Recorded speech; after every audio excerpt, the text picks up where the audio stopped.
আসসালামু আলাইকুম। সবাইকে আন্তরিক তৃতীয় শুভেচ্ছা জানিয়ে আজকের পর্ব শুরু করছি। প্রিয় দেশবাসী ভাই বোনেরা, আমরা বারবার বলে আসছি যে কথাটি, তা হলো ডক্টর মোহাম্মদ ইউনূস আন্তর্জাতিক খ্যাতি সম্পন্ন এবং বাংলাদেশের একমাত্র নোবেল বিজয়ী, যে কারণে ডক্টর মোহাম্মদ ইউনূস ওনার যেই বহির্বিশ্বে যে গ্রহণযোগ্যতাটা রয়েছে, এটা আমরা বারবার বলার চেষ্টা করছি যে আন্তর্জাতিক মহলে ডক্টর মোহাম্মদ ইউনূস ওনার একটা গ্রহণযোগ্যতাটা রয়েছে। আর এই আন্তর্জাতিক মহলের যেই গ্রহণযোগ্যতা ওনার রয়েছে, সে আন্তর্জাতিক গ্রহণযোগ্যতার কারণে আমরা বিশ্বের বিভিন্ন দেশের সাথে কূটনৈতিক সম্পর্ক যে খুব দ্রুত করতে পারবো, এতে কারো কোনো সন্দেহ থাকার কথা নয়। তারপরেও আমরা বুঝতে পারছি না কেন গত 9 মাস ডক্টর মোহাম্মদ ইউনূস মাননীয় প্রধান উপদেষ্টাকে রাজনৈতিক দলগুলো সহযোগিতা করছেন না। আমরা দেখতে পাইনি যে রাজনৈতিক দলগুলো ডক্টর মোহাম্মদ ইউনূস মাননীয় প্রধান উপদেষ্টাকে সহযোগিতা করেছেন, বরঞ্চ ডক্টর মোহাম্মদ ইউনূস মাননীয় প্রধান উপদেষ্টার বিরোধিতা করেছেন বিভিন্ন স্থানে, বিভিন্ন জায়গায়, এবং এখনো আমরা দেখতে পাচ্ছি যে ওনার বিরোধিতা করেই চলছেন। তাহলে কি করে উনি দেশকে সামনের দিকে এগিয়ে নেবেন?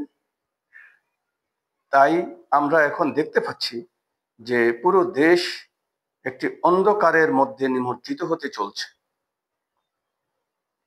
গভীর অন্ধকারে যদি এদেশ তলিয়ে যায়, এই অন্ধকার থেকে এই দেশকে পুনরুদ্ধার করা সাধারণ নাগরিকের পক্ষে সম্ভব হবে না।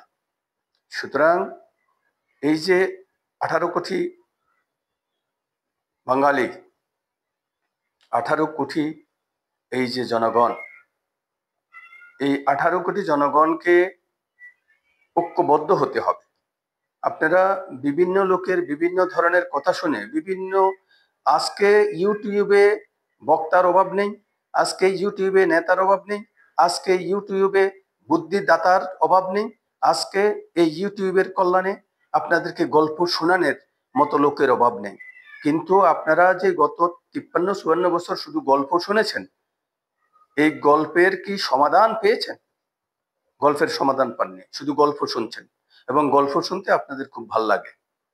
এই ভালো লাগার যেই পরিণতি, সেই পরিণতি গত 53-54 বছর পর্যন্ত ভুগছেন, এবং আরো 100 বছর এই পরিণতি ভুগতে হবে যদি এই 2025-এ এসে এই জাতি ঐক্যবদ্ধ হতে না পারে, এবং এই জাতি যদি ডক্টর মোহাম্মদ ইউনূস মাননীয় প্রধান উপদেষ্টাকে যদি সহযোগিতা না করেন, দেশ কিন্তু অন্ধকারের দিকে ধাবিত হচ্ছে, এবং অন্ধকারে তলিয়ে গেলে এই দেশকে আলোর প্রদীপ জ্বালানোর মতো লোক কিন্তু খুঁজে পাবেন না। সুতরাং বারবার আমরা বলছি, বাংলাদেশ জনকল্যাণ পার্টির পক্ষ থেকে আমরা বারবার বলে আসছি যে আপনারা ঐক্যবদ্ধ হন। রাজনৈতিক দলসমূহকে আমরা বলে আসছি, আরো 8 মাস আগ থেকেই বলে আসছি যে আপনারা ঐক্যবদ্ধ হন। ওনারা আমাদের কথার কোনো পাত্তা দেন নাই, অথবা আমাদেরকে কোনো গুরুত্বই দেন নাই যে একটি অনিবন্ধিত দল এবং এই ছোটখাটো দলের আমরা কেন কথা শুনতে যাব, অথবা এই ছোটখাটো দলকে আমরা কেন পাত্তা দিতে যাব। আমরা বড় বড় দলকেই পাত্তা দিই না, ছোট দলের তো প্রশ্নই আসে না। তো যে কারণেই এই যে আমরা পাত্তা না দিতে আমরা একজনকে সম্মান না করতে করতে আমরা যে কোথায় এসে ঠেকেছি, এখন কিন্তু প্রত্যেকটি নাগরিক কিন্তু অনুভব করতে পারছেন, প্রত্যেকটি নাগরিক কিন্তু বুঝতে পারছেন, কিন্তু বুঝতে পারছেন ঠিকই, কিন্তু বলার ভাষাটা পাচ্ছেন না যে কোন ভাষায় বলতে হবে বা কিভাবে বলতে হবে। কারণ আমরা গত 18-19 বছর কথা বলতে পারিনি। আমরা 18-19 বছর আমাদের মুখে টেপ লাগানো ছিল, আমাদের অনেকেই কথা বলতে পারেননি। যারা 2-4টি কথা বলেছেন তারা দেশের বাহির থেকে লম্বা লম্বা কথা বলেছেন, কিন্তু দেশের ভিতরে থেকে কেউই কথা বলতে পারেননি। ওই এরকম বিদেশ থেকে বহু লোক কথা বলতে পারবেন, বাট দেশের ভিতরে আসেন না। দেখি কতটুকু সাহস আছে আপনাদের, আপনাদের কতটুকু সাহস আছে দেখি, বলেন দেখি। তখন আর পারবেন না। ওই বাইরে থেকে এরকম অনেকেই অনেক ধরনের পরামর্শ দিতে পারবেন, কথা বলতে পারবেন। আপনার যদি দেশপ্রেম থাকে তাহলে বিদেশ গেছেন কেন? দেশপ্রেম যাদের আছে তারা বাংলাদেশে থাকেন, বাংলাদেশে থেকে কথা বলেন, বাংলাদেশের মানুষের সাথে মিশেন, বাংলাদেশের মানুষের যেই কল্যাণে কাজ করেন।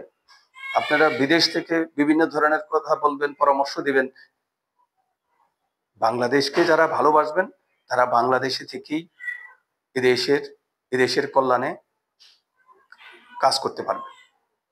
সুতরাং আমরা বলবো যে আসুন আমরা সবাই মিলে ঐক্যবদ্ধ হই এবং দেশকে সামনের দিকে এগিয়ে নিয়ে যাই এবং মাননীয় প্রধান উপদেষ্টা ডক্টর মোহাম্মদ ইউনূস, ওনাকে আমরা সহযোগিতা করি এবং কমপক্ষে অন্তত ৩টি বৎসর আমরা যাতে ওনাকে ক্ষমতায় রাখতে পারি এই বিষয়ে সবার সহযোগিতা কামনা করছি।